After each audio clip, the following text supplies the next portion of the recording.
সালামু আলাইকুম। আমরা নতুন বাইক দেখতে যাচ্ছি। বাইকটি আজকে বাজারে নতুন আসছে। এটার নাম কি? এটার নাম কি ভাই? এটা কার ভাই? গাড়িটা কার? ও, এটা কবে নিয়েছেন ভাই? গতকাল। আচ্ছা, এটা গাড়ির নাম কি? এটা ভেসপা LML ভেসপা। আচ্ছা, এটা হচ্ছে কত সিসি ভাই? এটা 150 সিসি না? এটা কি আপনার পেট্রোলে চলে? কত সিসি? 150 না?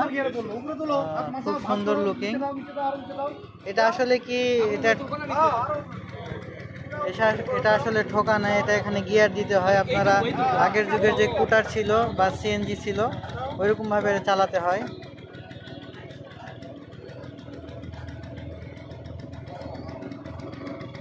যারা নতুন চালাতে পারতেছে না।